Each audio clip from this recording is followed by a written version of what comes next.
تو نہ ماننے والوں کے لیے تخویف اور ماننے والوں کے لیے بشارت. آپ میں سے کوئی یہاں پر لکھ دیا کرے چیٹ باکس میں. پہلے ایک بہن جو ہے وہ لکھ دیتی تھیں کچھ نہ کچھ، تو اگر یہ لکھ دیں تو مجھے ذرا آسانی ہو جائے، میں ذرا اپنے قرآن مجید پہ ہی نظر رکھوں اور مجھے ٹائپ نہ کرنا. اس کے بعد جو ہے وہ پھر ایک شبہے کا جواب ہوگا، ایک شبہے کا جواب ذکر ہوگا جو قرآن مجید کے اوپر ایک اعتراض ہے مخالفین کا، مخالفین کے ایک اعتراض کا جواب ذکر ہوگا، اور قرآن مجید کے مثالوں کو بیان کرنے کی حکمت ذکر ہوگی کہ قرآن مجید مثالوں کو بیان. وہ جو اعتراض ہے مخالفین کا وہ یہ ہے کہ قرآن مجید اتنی چھوٹی چھوٹی مثالیں کیوں بیان کرتا ہے. تو اس اعتراض کا جواب ذکر ہوگا اور فائدہ ذکر ہوگا کہ ان مثالوں کو ذکر کرنے کا فائدہ کیا ہوتا ہے. اس کے بعد پھر قرآن مجید کا انکار کرنے والے لوگوں کی صفات ذکر ہوں گی، ان کے عیبوں کا بیان ہوگا، اور پھر جو ہے وہ 4 انعامات کی یاد دہانی کروائی جائے گی. 4 انعامات کا ذکر کیا جائے گا کہ اللہ رب العزت نے انسانوں پر کیا ہے. یہ موٹا موٹا خلاصہ ہے اس پورے باب کا. میں ایک دفعہ دوبارہ دہراتا ہوں، میں ایک دفعہ دوبارہ اس باب کا خلاصہ دہرانے لگا ہوں کیونکہ ابھی لوگ ساتھ ساتھ جوائن کر رہے ہیں. تو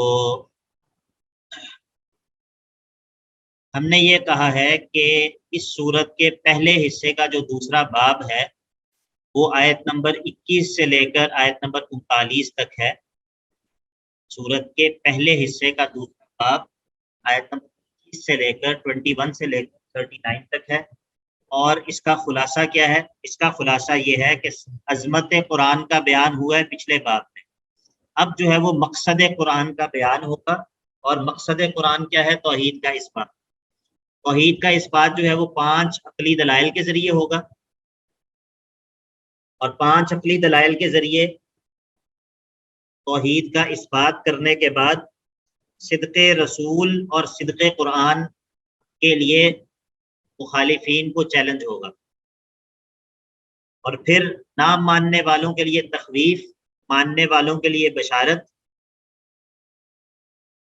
مخالفین کے ایک اعتراض کا جواب جو قرآن مجید کی مثالوں پر اعتراض ہے، اور قرآن مجید کی مثالیں بیان کرنے کی حکمت، اور پھر اس کا انکار کرنے والے جو ہیں ان کے عیوب کا بیان، اور پھر انسانوں پر اللہ تعالیٰ کے انعامات کا تذکرہ. تقریباً 4 بڑے انعامات کا تذکرہ ہوگا. تو یہ اس باب کا خلاصہ ہے. جی سب لوگ ساتھ شریک ہیں ہمارے. یہاں پر جو ہے خطاب عام ہوگا، خطاب عام. پیچھے اگر آپ غور کریں تو اس سے پہلے جو ہے وہ قرآن مجید میں کسی بھی جگہ براہ راست انسانیت کو خطاب نہیں کیا گیا. اب جو ہے وہ خطاب عام ہوگا. تو خطاب عام اس لیے کہتے ہیں کیونکہ یہاں پر یا ایھا الناس کہہ کے مخاطب کیا گیا ہے. اس سے اگلا باب جب شروع ہوگا تو وہاں پر خطاب خاص ہوگا. آپ ذرا آیت نمبر 40 دیکھیے، آیت نمبر 40 کو دیکھیں آپ. یا بنی اسرائیل اذکروا نعمتی التی انعمت علیکم. تو یہ یا ایھا الناس عام ہے یا بنی اسرائیل عام ہے؟ زیادہ عام کون سے والا خطاب ہے؟ جی تو اسی لیے جو ہے وہ اس کو ہم نے کہا کہ یہ خطاب عام ہے. جی آواز میں سب کو مسئلہ آ رہا ہے کیا؟ نہیں، باقی لوگوں کے لیے آواز کلیئر ہے. تو یہ خطاب عام ہے، اور یہاں پر عمومی خطاب کرنے کی وجہ یہ ہے کہ اللہ کے نبی علیہ الصلوۃ والسلام کی جو نبوت ہے وہ تمام لوگوں کے لیے، تمام انسانیت کے لیے عام ہے. اسی لیے یہاں پر جو ہے وہ خطاب عام ذکر کیا. اس کے مقابلے میں باقی انبیاء کے جو خطاب ہیں قرآن مجید میں ذکر کیے ہیں. سورہ ہود میں مختلف انبیاء کا تذکرہ کیا ہے، اس طرح اور بھی صورتوں کے اندر ذکر کیا ہے. باقی انبیاء کا جو اپنی قوموں سے خطاب ہوتا ہے وہ یا قومی کے ساتھ شروع ہوتا ہے کہ اے میری قوم. ٹھیک ہے، لیکن اللہ کے نبی علیہ الصلوۃ والسلام کا یہ خطاب جو کہ قرآن مجید نے ذکر کیا ہے یا ایھا الناس کے ذریعے ہے، کیونکہ یہ قرآن جو ہے یہ عمومی طور پہ تمام لوگوں کے لیے ہے. تو اس کو ہم نے کیا کہا؟ یہ خطاب عام ہے. یا ایھا الناس اعبدوا ربکم، یہ مقصد قرآن ہے. قرآن مجید کا مقصد جو ہے وہ کیا ہے؟ مقصد یہ ہے کہ توحید کا اثبات، اور خاص طور پہ توحید الوہیت کا اثبات. توحید الوہیت توحید الوہیت کا کیا معنی ہے؟ توحید عبادت، کہ عبادت اکیلے اللہ کے لیے خاص کی جائے، یہ مقصد ہے قرآن مجید کا، توحید الوہیت، توحید عبادت یعنی کہ، تو یہ قرآن مجید کا بنیادی اور اساسی مقصد ہے۔ اور صرف قرآن مجید کا نہیں بلکہ اللہ رب العزت نے جتنی کتابیں نازل کی ہیں اور اللہ تعالیٰ نے جتنے بھی انبیاء کو بھیجا ہے، اور یہ جو زمین اور آسمان اللہ تعالیٰ نے تخلیق کی ہے، ان سب کا بنیادی مقصد یہی ہے، اسی توحید کا اس بات ہے کہ اس دنیا میں، اس کائنات میں اکیلے اللہ کی عبادت کی جائے، اللہ تعالیٰ کے علاوہ کسی اور کی عبادت نہ کی جائے۔ یہ سب سے بڑا ایجنڈا اور سب سے بڑا جو ہے وہ عنوان ہے انبیاء کی دعوتوں کے اندر۔ انبیاء کی زندگیوں میں بنیادی مسئلہ یہی ہے، انبیاء کا اپنی قوموں کے ساتھ جھگڑا اسی مسئلے کے اندر ہے، اور اسی مسئلے کی بنیاد پہ جنت اور جہنم کا فیصلہ ہوتا ہے، اور اسی مسئلے کی بنیاد پہ مومن اور کافر میں تفریق ہوتی ہے۔ تو یہ بہت عظیم الشان مسئلہ ہے، اور اس مسئلے کی اہمیت جو ہے وہ بہت زیادہ ہے۔ تو پلیز ریپیٹ کر دیں یہ بات۔ جی میں نے عرض کی کہ یا ایھا الناس اعبدوا ربکم، اے لوگو عبادت کرو، اپنے رب کی عبادت کرو، عبادت اسی کی کرو جو تمہارا رب ہے۔ یہ جو مسئلہ ہے، مسئلہ توحید، یہ کائنات کا اہم ترین مسئلہ ہے۔ نے جتنے بھی انبیاء بھیجے ان سب کا بنیادی ایجنڈا یہی رہا ہے۔ اللہ رب العزت نے جتنی بھی کتابیں نازل کی ہیں، ان کتابوں کا بنیادی مقصد یہی اسی مسئلے کا اس بات ہے، اور یہ پوری کائنات کو اللہ رب العزت نے اسی مسئلے کے لیے تخلیق کیا ہے۔ یا ایھا الناس اعبدوا ربکم، تو یہ انتہائی اہم مسئلہ ہے، اور انبیاء نے اسی مسئلے کی خاطر جو ہے وہ جانیں لی بھی ہیں اور جانیں دی بھی ہیں۔ آپ کو معلوم ہے کہ اللہ رب العزت کے کئی انبیاء جو ہے وہ قتل ہوئے ہیں۔ قل فلم تقتلون انبیاء اللہ من قبل، یا سورۃ البقرہ میں آئے گا کہ بنی اسرائیل نے بھی کئی انبیاء کو قتل کیا۔ انبیاء نے جانیں دی بھی ہیں اور انبیاء نے جانیں لی بھی ہیں، انبیاء نے جانیں لی بھی ہیں اور دی بھی ہیں۔ تو آپ کا کیا خیال ہے کہ جس مسئلے کے لیے انبیاء نے جان دی بھی ہو اور لوگوں کی جانیں لی بھی ہوں، وہ کیسا عظیم الشان مسئلہ ہوگا؟ اللہ کے نبی علیہ الصلوۃ والسلام نے فرمایا امرت ان اقاتل الناس حتی یشہدوا ان لا الہ الا اللہ، مجھے لوگوں سے قتال کرنے کا حکم دیا گیا ہے یہاں تک کہ وہ اس کی گواہی نہ دے دیں کہ اللہ کے علاوہ کوئی اور معبود نہیں ہے۔ تو یہ جو مسئلہ ہے یہ بہت ہی عظیم الشان مسئلہ ہے، یا اصل میں اسی مسئلے کے اس بات کے لیے جو ہے وہ ساری کوششیں کرتے رہے۔ بہرحال یا ایھا الناس اعبدوا ربکم، اے لوگو عبادت کرو، ربکم اپنے رب کی عبادت کرو۔ عبادت کرو کس کی؟ اپنے رب کی عبادت کرو۔ یہاں پر جو ہے وہ ایک اور اہم مسئلہ سمجھ لیجئے، وہ یہ ہے کہ قرآن مجید کا جو آرگومنٹ ہے اللہ تعالیٰ کی توحید کو ثابت کرنے کے لیے، توحید الوہیت کو ثابت کرنے کے لیے جو قرآن مجید کا آرگومنٹ ہے وہ کیا ہے؟ وہ یہ ہے کہ جب تم مانتے ہو کہ رب اکیلا اللہ ہے، جب تم یہ مانتے ہو کہ رب اکیلا اللہ ہے، تو عبادت بھی اسی رب کی کرنی چاہیے، عبادت بھی اسی رب کی کرو، کسی اور کی عبادت نہ کرو۔ یعنی کہ اللہ تعالیٰ کا رب ہونا، اللہ تعالیٰ کا رب ہونا دلیل ہے اس بات کی کہ الہ بھی اسی کو ہونا چاہیے۔ کیا خیال ہے کہ جس ذات نے پیدا کیا ہے، جو خالق ہے، جو مالک ہے اور جو پوری کائنات کا انتظام چلاتی ہے، اب کون ذات زیادہ مستحق ہے اس چیز کی کہ اس کی عبادت کی جائے؟ مخلوق جو ہے وہ حق عبادت کس کو دے؟ اس ذات کو دے، یا اس کے علاوہ کوئی اور اس بات کی مستحق ہے کہ اس کی عبادت کی جائے؟ ٹھیک ہے، اس پہ غور کریں۔ اللہ تعالیٰ کا رب ہونا اس کے الہ ہونے کے لیے دلیل ہے۔ اس مسئلے کی سمجھ آ گئی ہے سب کو؟ جی سر۔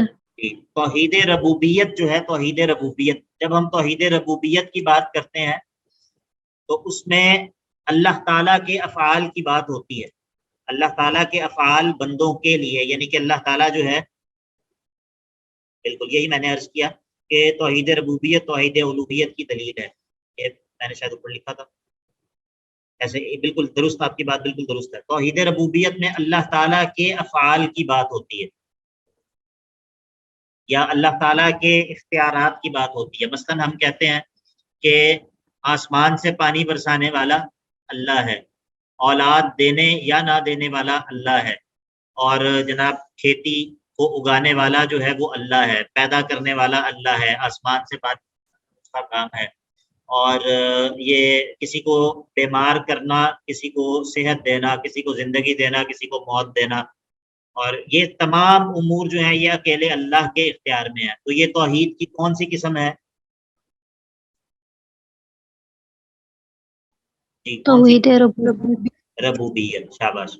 اور جب ہم یہ کہتے ہیں کہ بندے کس کو پکاریں گے، بندوں کو بندے کس کے لیے قیام کریں گے، کس کے لیے رکوع کریں گے، کس کے لیے سجدہ کریں گے، کس کے لیے طواف کریں گے، کس کے لیے قربانی کریں گے، کس کے لیے نذر و نیاز کریں گے، کس کے لیے ذبح کریں گے، کس کو پکاریں گے، اور کس سے شدید ترین محبت رکھیں گے، کس کے سامنے عاجزی کریں گے، یہ تمام چیزیں یہ کون سی قسم میں آئیں گی توحید کی؟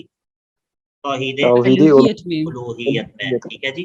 تو یہ جو کفار تھے ہر زمانے میں، یہ توحید ربوبیت کو تسلیم کیا کرتے تھے، توحید ربوبیت کو مانتے تھے، اگرچہ ان کی توحید ربوبیت کے اندر بھی کچھ مسائل ہوا کرتے تھے. یعنی کہ ایسا نہیں تھا کہ یہ بالکل اسی طرح اللہ تعالیٰ کو رب تسلیم کرتے تھے جس طرح کرنا چاہیے، لیکن مجموعی طور پہ، اجمالی طور پہ موٹے موٹے جو توحید ربوبیت کے آسپیکٹس ہیں ان کو کفار بھی تسلیم کیا کرتے تھے. اجمالی طور پر توحید ربوبیت کو کفار مکہ بھی مانتے تھے. تو پھر اصل جھگڑا اللہ کے نبی علیہ الصلوۃ والسلام کا یا دیگر انبیاء کا اپنی قوم سے وہ کس مسئلے میں تھا؟ اصل جھگڑے کی اصل جو محل نزاع تھا وہ کیا تھا؟ کون سا مسئلہ تھا؟ توحید الوہیت میں. وہ الوہیت کا مسئلہ تھا کہ عبادت کس کی ہوگی. ٹھیک ہے. اصل جو جھگڑا تھا وہ اس مسئلے کے اندر تھا. ٹھیک ہے جی. تو یہاں پر دیکھیے قرآن مجید کا استدلال کیا ہے. یا ایھا الناس اعبدوا ربکم، اے لوگو عبادت کرو. کس کی عبادت کرو؟ یہاں پر یہ نہیں کہا اللہ کی عبادت کرو، یہاں پر کیا کہا ہے؟ اعبدوا ربکم، اپنے رب کی عبادت کرو. ٹھیک ہے. یعنی کہ اس جملے کے اندر دعویٰ بھی ہے اور دلیل بھی ہے. اس کے اندر دعویٰ بھی ہے اور دلیل بھی ہے. دعویٰ کیا ہے؟ کہ اعبدوا، عبادت کرو. اور دلیل کیا ہے؟ دلیل یہ ہے کہ جو تمہارا رب ہے اس کی عبادت کرو. ربکم، اپنے رب کی عبادت کرو. یعنی کہ جو تمہارا رب ہے وہی اس بات کو ڈیزرو کرتا ہے کہ اسی کی عبادت کی جائے.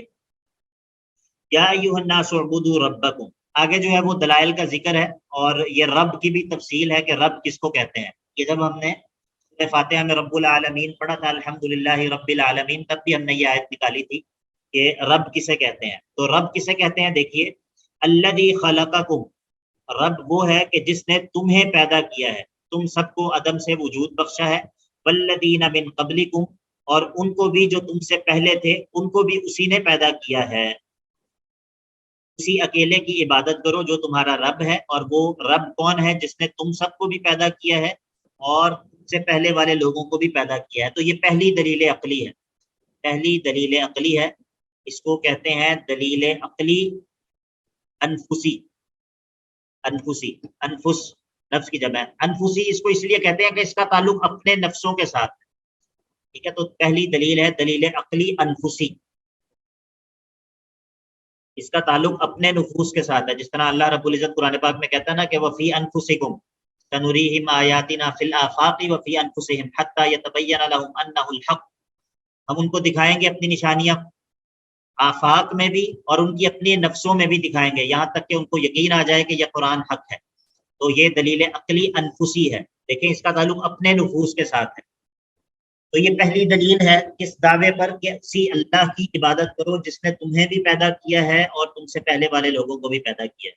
لعلکم تتقون، تاکہ یہ عبادت اللہ اکیلے کی کیوں کرو؟ تاکہ تم بچ جاؤ النار یا العذاب، تاکہ تم آگ سے بچ جاؤ. یہ تتقون کا مفعول جو ہے وہ نکالیں گے، یا پھر ہم یہاں پر نکالیں گے العذاب، تاکہ تم آگ سے بچ جاؤ یا تاکہ تم عذاب سے بچ جاؤ، لعلکم تتقون النار، تاکہ تم بچ جاؤ، تتقون تم بچ جاؤ، کس چیز سے بچ جاؤ؟ النار آگ سے، یا پھر العذاب عذاب سے بچ جاؤ۔ تو یا ایھا الناس اعبدوا ربکم، اے لوگو عبادت کرو ربکم، اکیلے اپنے رب کی۔ یہاں پر عبادت کرو سے مراد یہ ہے کہ اسی اکیلے کی عبادت کرو، وحدوا ربکم، اسی اکیلے کی عبادت کرو، الذی خلقکم والذین من قبلکم، کیونکہ اسی نے تمہیں بھی پیدا کیا ہے، تم سے پہلے والوں کو بھی پیدا کیا ہے، اور یہ عبادت کیوں کرو؟ تاکہ تم عذاب سے بچ جاؤ۔ اب اگلی آیت کے اندر مزید 4 دلائل کا ذکر ہوگا، مزید 4 دلائل کا ذکر ہوگا، انہیں کہتے ہیں دلائل عقلیہ آفاقیہ، ان کا تعلق آفاق سے ہوگا، آفاق سے ہیں، وہ بھی دلائل عقلیہ ہی ہیں لیکن وہ آفاقی دلائل ہیں، اور ان میں سے بعض کا تعلق اوپر سے ہوگا آسمان سے، بعض کا تعلق زمین سے ہوگا، اور بعض کا تعلق وسط سے ہوگا آسمان اور زمین کے وسط سے، ٹھیک ہے، یہ سارے آفاق ہیں۔ تو کہا الذی جعل لکم الارض فراشا، یہ رب کون ہے جس نے تمہارے لیے زمین کو بچھونا بنایا ہے، زمین کو تمہارے لیے فرش بنایا ہے، اور والسماء بناء، اور آسمان کو تمہارے لیے چھت بنایا ہے، آسمان کو تمہارے لیے چھت بنایا ہے۔ اب دیکھیے ان دلائل کی ذرا ترتیب پر غور کرنا ہے۔ پہلی جو دلیل ہے اس کا تعلق انسان کی تخلیق سے ہے، انسان کی تخلیق سے، پہلی دلیل کا تعلق انسان کی تخلیق سے ہے، دوسری دلیل کا تعلق زمین سے ہے، تیسری دلیل کا تعلق آسمان سے ہے، ٹھیک ہے، اور اب چوتھی جو دلیل ہے یہ زمین اور آسمان دونوں کے ملاپ پر مشتمل ہے۔ وَأَنزَلَ مِنَ السَّمَاءِ مَاءً، وَأَنزَلَ مِنَ السَّمَاءِ مَاءً، اور رب وہ ہے جو آسمان سے زمین پر پانی برساتا ہے، آسمان سے زمین پر پانی برساتا ہے۔ تو زمین جو ہے وہ جو بارش ہے، پانی جو ہے وہ آسمان سے نازل ہوتا ہے، اور نازل کہاں پر ہوتا ہے؟ کس چیز پر اترتا ہے؟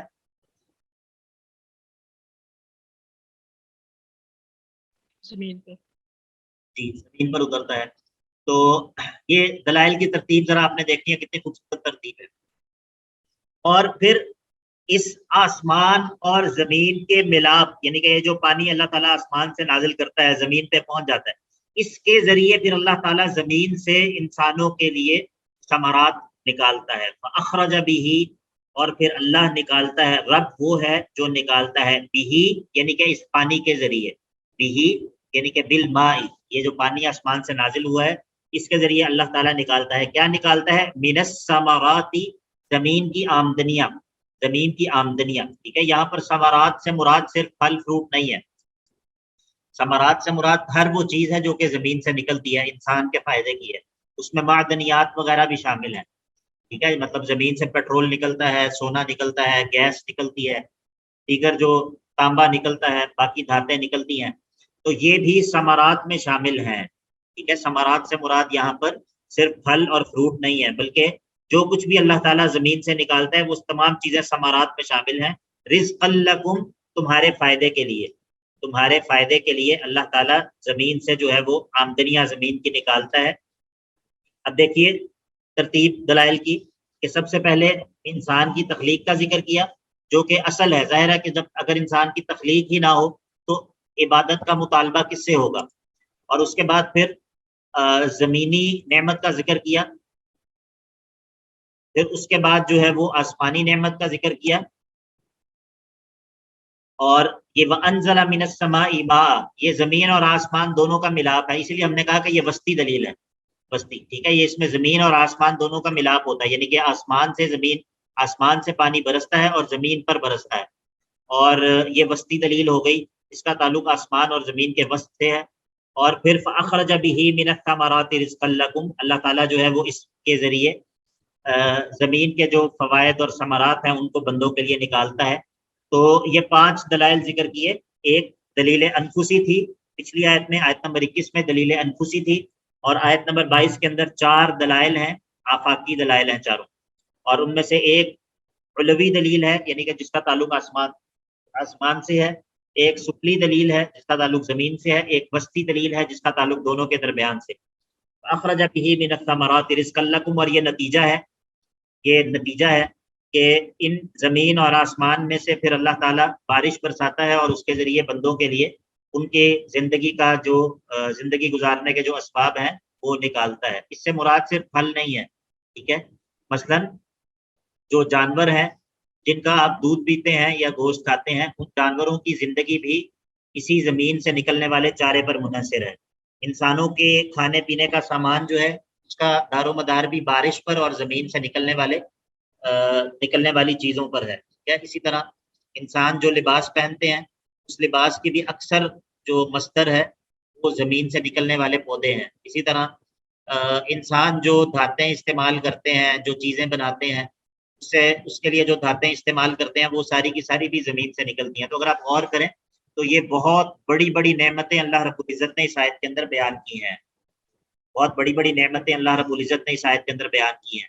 تو اب مجھے بتائیے کہ جس نے یہ سارے کام کیے ہوں, جس ذات نے انسانوں کے لیے یہ سب کچھ کیا ہو, کیا اس ذات کے علاوہ بھی کوئی ذات اس بات کی مستحق ہے کہ عبادت کا حق اس ذات کو دیا جائے؟ کہ جب نظر و نیاز گزارنے کا وقت ہو اور جب مشکل وقت میں پکارنے کا وقت ہو اور جب جو ہے وہ انسان نے اپنی عاجزی اور اپنی انکساری اور اپنی محبت اور اپنا خشوع اور خوف اور خشیت اور توکل اور انابت اور باقی جو عبادات ہیں جب ان کو بجا لانے کا وقت ہو تو انسان کسی اور کے لیے ان عبادات کو بجا لائے. تو مجھے بتائیے اس سے بڑا ظلم کیا ہو سکتا ہے؟ اس سے بڑا ظلم کیا ہو سکتا ہے؟ اب آپ کو اس بات کی سمجھ آئی کہ شرک جو ہے وہ سب سے بڑا ظلم کیوں ہے؟ شرک جو ہے وہ سب سے بڑا ظلم کیوں ہے؟ آپ کس ذات کا حق جو ہے وہ کس کو دیتے ہیں؟ وہ ذات جس نے یہ تمام چیزیں انسان کے لیے کی ہیں, اور جو اس کا حق ہے, حق عبادت, انسان وہ کسی اور کو دے. اور پھر جو جس کو دیا ہے اللہ کے علاوہ, آپ نے جس کو بھی یہ عبادت کا حق دیا, کیا وہ اللہ تعالیٰ کی طرح, بلکہ اللہ کی طرح کیا اللہ کے جو انعامات ہیں اس کے قریب بھی نہیں پہنچ سکتا؟ تو یہ شرک جو ہے وہ اسی لیے بہت بڑا ظلم ہے. یعنی کہ شرک کا ظلم ہونا یہ کوئی ایسی بات نہیں ہے کہ جو کہ صرف نصوص کی وجہ سے ہمیں سمجھ آتی ہے. یہ عقل اس بات کا تقاضا کرتی ہے, عقل اس بات کا تقاضا کرتی ہے کہ یہ حق عبادت جو ہے وہ اسی کو دیا جائے, اسی کے لیے اس کو خاص رکھا جائے جو ہمارا رب ہے. تو یہ اس مسئلے کو اچھی طرح سمجھ لیں, یہ انتہائی اہم مسئلہ ہے. دیکھیے, یہ ایک انسان جو ہے وہ ہمیشہ کے لیے جنت میں چلا جاتا ہے, ہمیشہ کے لیے. اور مطلب یہ جو لفظ ہے ہمیشہ کا لفظ, یہ ہم بول تو دیتے ہیں, لیکن اگر آپ اس کی انفینٹی پر غور کریں تو آپ جو ہے وہ آپ کو محسوس ہوگا کہ انسان کا جو تصور ہے وہ محدود ہے. لیکن یہ جو ہمیشہ کا لفظ ہے یہ اس کے اندر ایک انتہائی لامحدودیت ہے. یہ بالکل انفینٹ, نہ ختم ہونے والی زندگی. اور یہ نہ ختم ہونے والی زندگی جو ہے وہ اللہ تعالیٰ کے انعامات میں, اللہ تعالیٰ کی رضا میں, اور جو انسان جس چیز کی خواہش کرتا ہے وہ چیز انسان کو مل جاتی ہے, اور انسان جو ہے وہ یعنی کہ خوش و خرم ہے. وہاں پر نہ کمانے کی فکر ہے, نہ موسم کی ٹینشن ہے, اور نہ بیماری ہے, نہ بڑھاپا ہے. یعنی کہ ایک ایسی زندگی ہے. اور اس کے مقابلے میں ہمیشہ کی زندگی ہے اللہ تعالیٰ کے عذاب کے اندر, اللہ تعالیٰ کی پکڑ کے اندر, شدید ترین سختیوں کی زندگی ہے جس میں اللہ کی لعنت ہے, اللہ کی پھٹکار ہے, طرح طرح کے عذاب ہیں. تو ان دونوں زندگیوں کے درمیان جو فرق ہے وہ فرق کس مسئلے کے ذریعے ہے؟ وہ اس مسئلے کے ذریعے فرق ہے کہ لا الہ الا اللہ, کہ کون ہے جو کہ لا الہ الا اللہ والا ہے اور کون جو ہے وہ لا الہ الا اللہ کے بغیر والا ہے. تو پھر آپ سوچئے کہ اس مسئلے کا درست فہم اور اس کلمے کا اعادہ کرتے رہنا, اس کلمے کی تجدید کرتے رہنا, اس کلمے کے معنی کو جاننا اور ان چیزوں کو جاننا جس سے یہ کلمہ ٹوٹ جاتا ہے, ختم ہو جاتا ہے, اور پھر ان چیزوں سے بچتے رہنا, شرک سے بھاگنا, شرک سے اور اہل شرک سے دوری اختیار کرنا, اور توحید کا جو ہے وہ توحید کو جاننا سمجھنا, توحید سے اور توحید والوں سے محبت اور دوستی اختیار کرنا. یہ سب چیزیں کتنی اہم ہیں اور یہ کتنی مرکزی چیزیں ہیں, ٹھیک ہے.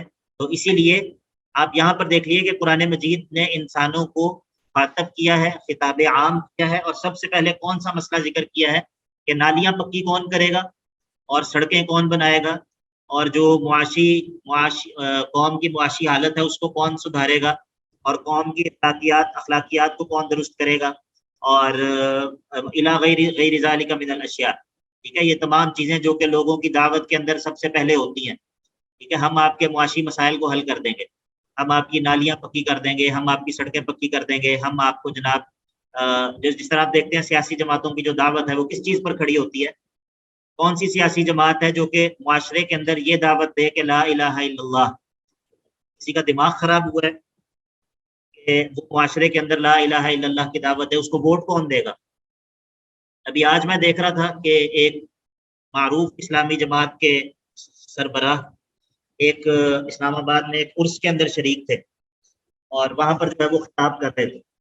اب آپ مجھے بتائیے کہ کیا کوئی بندہ جو ہے وہ ایسی جگہ پر اگر یہ دعوت لے کر کھڑا ہو اور اس کی دعوت کا جو مرکزی عنوان ہے وہ لا الہ الا اللہ ہو، تو اس کو کون ووٹ دے گا معاشرے کے اندر؟ ٹھیک ہے، تو یہ انتہائی بہت بڑا انحراف ہے، بہت بڑا انحراف ہے۔ اسی لیے اس بات کو سمجھنا چاہیے کہ جو توحید ہے، یہ جو مسئلہ عبادت ہے کہ اللہ کے علاوہ کوئی اور اس بات کا مستحق نہیں ہے کہ اس کے نام کی نظر و نیاز دی جائے، اس کے نام پر ذبح کیا جائے، مشکلات کے اندر اس کو پکارا جائے۔ اور عبادت کی جتنی بھی صورتیں ہیں، عبادت کی جتنی بھی صورتیں ہیں، چاہے وہ قلبی عبادات ہوں، چاہے وہ مالی عبادات ہوں، چاہے وہ بدنی عبادات ہوں، یہ اکیلے اللہ کا حق ہے اور اللہ کے علاوہ کسی اور کے لیے ان عبادات کو نہیں بجا لایا جا سکتا۔ ٹھیک ہے، تو یہ بنیادی مسئلہ ہے، بنیادی مسئلہ ہے۔ ہر وہ دعوت جس کے اندر سب سے اوپر یہ مسئلہ نہیں ہے، وہ دعوت جو ہے وہ انبیاء کے طریقے پر نہیں کھڑی۔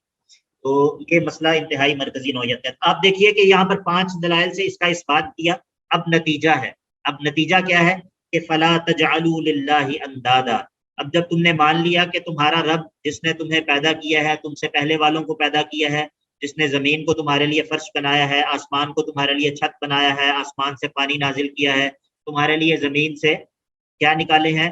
فائدے مند چیزیں نکالی ہیں، تو فلا تجعلوا للہ اندادا، اب اس اللہ کے ساتھ پارٹنر مت مقرر کرو، شرم کرو، ایسے اللہ کے ساتھ، ایسی ذات کے ساتھ تم پارٹنر مقرر کرتے ہو، تمہیں شرم آنی چاہیے۔ فلا تجعلوا للہ اندادا، اب یہ کام مت کرو، اللہ کے پارٹنر مقرر مت کرو، وانتم تعلمون، اور تم جانتے ہو کہ یہ سب کام کرنے والا اللہ ہے، کوئی اور نہیں ہے۔ تم جانتے ہو کہ یہ سب کام جو اوپر ذکر ہوئے یہ کرنے والا اللہ ہے، کوئی اور نہیں ہے، تو اللہ کے ساتھ پارٹنر مقرر مت کرو۔ وَإِن كُنتُمْ فِي رَيْبٍ مِّمَّا نَزَّلْنَا عَلَىٰ عَبْدِنَا، اب یہ ہے ادھر صدق قرآن اور صدق رسول کا بیان ہے، اور چلیے 3 منٹ رہ گئے ہیں، میں دوبارہ سے انشاءاللہ لنک بھیجتا ہوں، پھر ہم آگے یہ اگلی آیات جو ہے وہ پڑھتے ہیں۔ یہ مسئلہ یہ جو ابھی ہم نے ان 2 آیات میں پڑھا ہے، یہ مسئلہ اچھی طرح سب کو سمجھ آ گیا ہے، یہ قرآن کا مقصد ہے، مقصد قرآن ہے، اہم ترین مسئلہ ہے۔ ٹھیک ہے جی، جی سر۔ کہ ایک بھائی علوم اکیڈمی کے نام سے ہیں، بھائی آپ اپنے اصل والے نام سے آ جائیں تاکہ وہ اصل میں جب اٹینڈنس ہوتی ہے پھر اس کے اندر نام جو ہوتے ہیں نا، اٹینڈنس کے نمبر لگنے ہوتے ہیں، پھر پتہ نہیں۔ وَإِن كُنتُمْ فِي رَيْبٍ مِّمَّا نَزَّلْنَا عَلَىٰ عَبْدِنَا فَأْتُوا بِسُورَةٍ مِّن مِّثْلِهِ۔ اچھا، اس آیت کے بارے میں 2 دلچسپ باتیں ہیں۔ ایک دلچسپ بات ہے وہ انشاءاللہ پہلے ذکر کرتا ہوں، پھر اس کے بعد ہم اس آیت کا ترجمہ پڑھتے ہیں۔ قرآن مجید کے اندر بعض آیات ہیں، ان کو آیات تحدی کہتے ہیں، آیات تحدی۔ تحدی کا مطلب ہوتا ہے چیلنج، تحدی کا مطلب ہوتا ہے چیلنج، ٹھیک ہے، تا ہا حلوے والا، دال اور یا، تحدی دال کے شد کے ساتھ، اس کا معنی ہوتا ہے چیلنج۔ یہ آیات وہ ہیں جن کے اندر اللہ تعالیٰ جو ہے وہ کفار کو کہتا ہے کہ اگر تمہیں قرآن مجید کے اللہ کا کلام ہونے میں شک ہے تو اس قرآن جیسی کوئی کتاب لے کر آؤ، یعنی کہ ایسی کتاب لے کر آؤ جو قرآن جیسی ہو، فصاحت اور بلاغت میں قرآن جیسی ہو۔ اچھا، ایک تو یہ چیز ہے، دوسری ایک چیز ہوتی ہے مناظرہ۔ مناظرہ مناظرہ کیا ہوتا ہے؟ مناظرہ یہ ہوتا ہے کہ جب آپ کے مخاطب مخالفین بھی صاحب علم لوگ ہوں تو آپ ان سے کہتے ہیں کہ آپ اپنے دعوے پر کوئی دلیل پیش کریں، اپنے دعوے پر کوئی دلیل پیش کریں، مخالفین سے دلیل طلب کرنا۔ یہ 2 الگ الگ چیزیں ہیں، ایک ہے تحدی اور ایک ہے چیلنج، تحدی اور ایک ہے مناظرہ۔ اب یہ جو آیات ہیں وَإِن كُنتُمْ فِي رَيْبٍ مِّمَّا نَزَّلْنَا عَلَىٰ عَبْدِنَا فَأْتُوا بِسُورَةٍ مِّن مِّثْلِهِ، اس آیت کے بارے میں علماء کی 2 آراء ہیں۔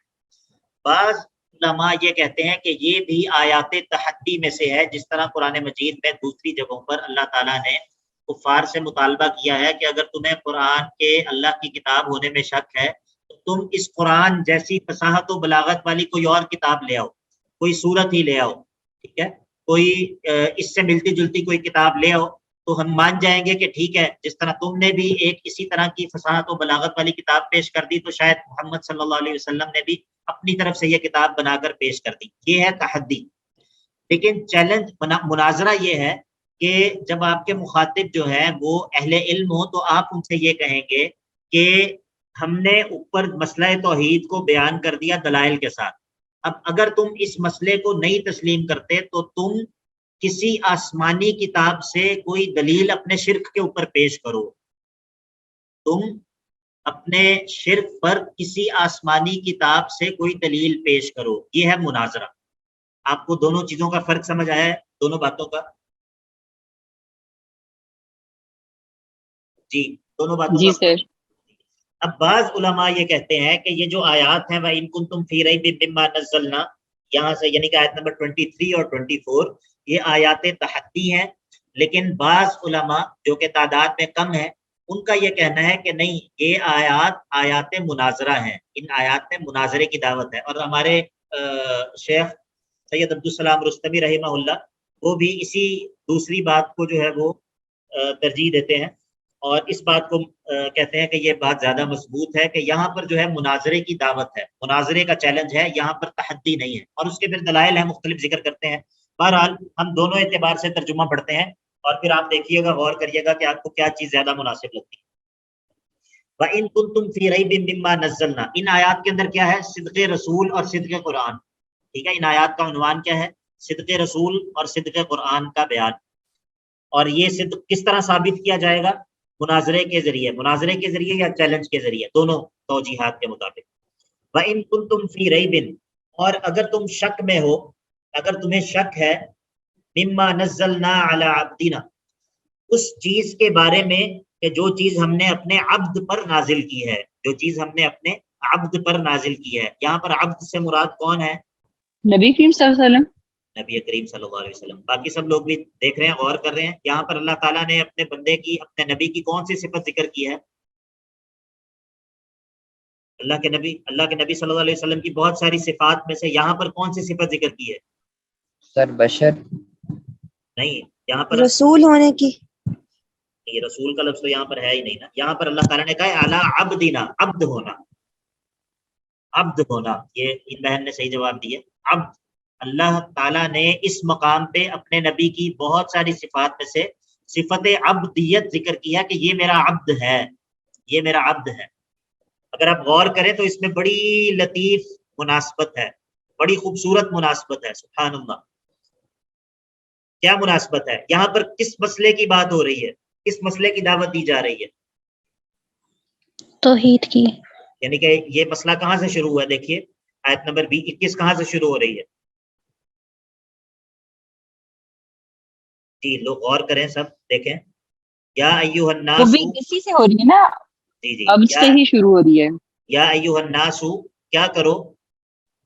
اعبدو، تم سب عبادت کرو اکیلے اللہ کی، ٹھیک ہے۔ یہاں پر سب لوگوں کو اس چیز کی دعوت دی جا رہی ہے، اور یہاں پر اللہ تعالیٰ نے یہ کہا ہے کہ یہ جو میرا رسول ہے یہ آلریڈی میرا عبد ہے، یہ میرا عبد ہے۔ یعنی یہ جو رسول تمہیں مسئلہ عبادت کی طرف بلا رہا ہے، یہ رسول بذات خود میرا عبد ہے۔ کس کو سمجھ آ گئی؟ من دقائق التفسیر۔ وَقَلَّمَا تَجِدُونَ هَٰذِهِ، جی یہ وہ فوائد ہیں جو آپ کو شاید کسی اور جگہ کم ملیں گے، یہ ہمارے مشائخ کے نوادر میں سے ہیں۔ جی میں نے یہ کہا کہ یہاں پر اللہ تعالیٰ نے اپنے بندے کی جو صفت ذکر کی ہے، صفت عبدیت ذکر کی، کیونکہ یہاں پر مسئلہ اعبدو کا چل رہا ہے، یہاں پر مسئلہ اعبدو کا چل رہا ہے کہ اکیلے اللہ کی عبادت کرو۔ تو یہاں پر مناسب کون سی صفت تھی اپنے بندے کی؟ مما نزلنا علی عبدنا، جو ہم نے اپنے عبد پر نازل کی ہے۔ یعنی کہ رسول تمہیں جس مسئلے کی طرف دعوت دے رہا ہے وہ بذات خود میرا عبد ہے، تو بذات خود عبد ہے، اسی لیے وہ تمہیں مسئلہ عبادت کو مان لینے کی دعوت دے رہا ہے۔ تو مما نزلنا علی عبدنا، اگر تمہیں شک ہے اس پر تو کیا کرو، اب یہ دیکھیے ادھر غور کریں، فَأْتُوا بِسُورَةٍ مِّن مِّثْلِهِ، فَأْتُوا بِسُورَةٍ مِّن مِّثْلِهِ، اگر ہم اس کو تحدی والی توجیہ کریں، اگر ہم اس کو تحدی والی توجیہ کریں تو پھر کیا معنی ہے، فَأْتُوا بِسُورَةٍ مِّن مِّثْلِهِ، ایک صورت لے آؤ، مِن مِّثْلِهِ، جو اس قرآن کے مثل ہو فصاحت و بلاغت میں، جو اس قرآن کے مثل ہو فصاحت و بلاغت میں، تم بھی اس طرح کی کوئی صورت لے آؤ۔ یہ تب ہے جب ہم مانا کریں تحدی والا، فَأْتُوا بِسُورَةٍ مِّن مِّثْلِهِ، ایک صورت لے آؤ، مِن مِّثْلِهِ، جو مثل ہو اس قرآن کے کس چیز میں، فصاحت و بلاغت میں۔ وَادْعُوا شُهَدَاءَكُم مِّن دُونِ اللَّهِ، اور اللہ کے علاوہ جو تمہارے معبود ہیں یا جو تمہارے علماء ہیں ان کو بھی بلا لو، سے بھی مدد حاصل کر لو، ان کنتم صادقین، اگر تم سچے ہو اس بات میں کہ یہ کتاب اللہ کی کتاب نہیں ہے، اگر تم اس دعوے میں سچے ہو کہ یہ کتاب اللہ کی کتاب نہیں ہے تو اس قرآن جیسی فصاحت و بلاغت والی کوئی اور کتاب لے آؤ، کوئی صورت اس جیسی لے آؤ۔ جی یہ معنی سمجھ آ گیا، یہ تحدی والا معنی ہے۔ جی اب دوسرا معنی سنیں، دوسرا معنی یہ ہے کہ ان کنتم فی ریب مما نزلنا علی عبدنا، اگر تمہیں اس مسئلے میں، یعنی کہ یہ مسئلہ توحید جس کا اوپر ذکر ہوا ہے جو ہم نے اپنے بندے پر نازل کیا ہے، اس میں تمہیں کوئی شک ہے تو فأتوا بسورۃ، تم بھی کوئی صورت لے آؤ دلیل کے طور پہ، تم بھی کوئی صورت لے آؤ دلیل کے طور پہ، لیکن ظاہر ہے کہ صورت تم نے اپنے پیٹ سے نہیں لے کر آنی بطور دلیل، دلیل تو وہ ہوتی ہے جو آسمانی ہو، دلیل تو وہ ہوتی ہے جو آسمانی ہو۔ تو من مثلی ہی، اس قرآن کے مثل، اس قرآن کے مثل جو کتابیں ہیں ان سے کوئی دلیل تم اپنے دعوے پر لے آؤ، ان سے کوئی دلیل تم اپنے دعوے پر لے آؤ۔ اور قرآن کی مثل کیا ہے، تورات ہے، انجیل ہے یا سابقہ کتابیں ہیں۔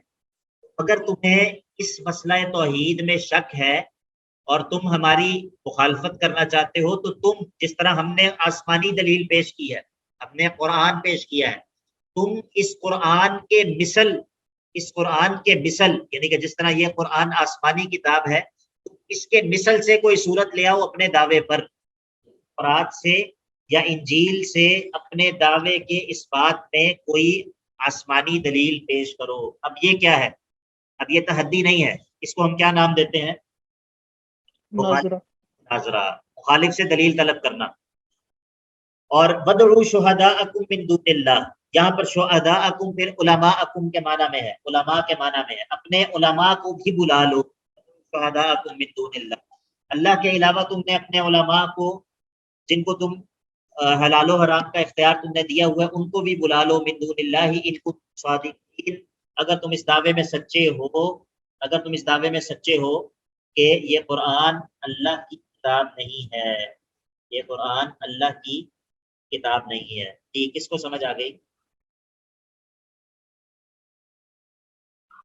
آ گئی سر۔ سر آگے جی تو کیا کون سی توجیہ زیادہ مناسب لگ رہی ہے؟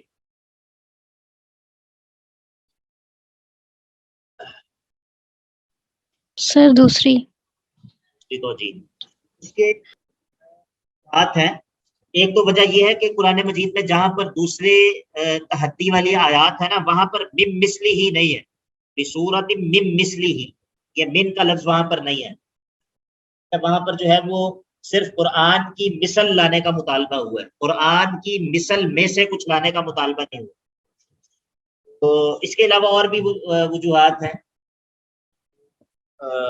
ذکر کیے ہیں، جن لوگوں نے اس توجیہ کو ترجیح دی ہے وہ ذکر کرتے ہیں، لیکن بہرحال مقصد یہ تھا کہ آپ کے علم میں یہ بات ہو کہ اس آیت کے اندر دو توجیہات ہیں۔ ایک توجیہ تو وہی ہے جو قرآن مجید کے اندر اور جگہوں پہ بھی ہے کہ اللہ تعالیٰ جو ہے وہ مخالفین سے مطالبہ کرتا ہے کہ اس کتاب جیسی فصاحت و بلاغت کی کوئی کتاب لا کر دکھاؤ، جس کو ہم اعجاز قرآن کہتے ہیں۔ اور دوسرا یہاں پر کیا مسئلہ ہے، دوسری توجیہ یہاں پر یہ ہے کہ یہ مخالفین سے کو مناظرے کی دعوت ہے مسئلہ توحید کو ثابت کرنے کے لیے، اور یہ توجیہ اسی لیے بھی زیادہ دل کو پسند آتی ہے کیونکہ یہاں پر جو مخاطبین ہیں وہ اہل کتاب ہیں، اور آپ جانتے ہیں کہ اہل کتاب علماء ہیں، مخاطبین اہل کتاب اور اہل کتاب کے علماء ہیں، تو وہ مخاطب ہیں، تو جب علماء سے بات ہوتی ہے تو مناظرہ ہوتا ہے، دلیل طلب کی جاتی ہے کہ جس طرح ہم نے دلیل جو ہے وہ ذکر کی ہے، آسمانی دلیل ذکر کی ہے، تو تم بھی اپنے دعوے کوئی آسمانی دلیل ذکر کرو۔ بہرحال دونوں توجیہات درست ہیں، ایسا نہیں ہے کہ کوئی توجیہ بھی غلط ہے، دونوں توجیہات اپنی اپنی جگہ درست ہیں۔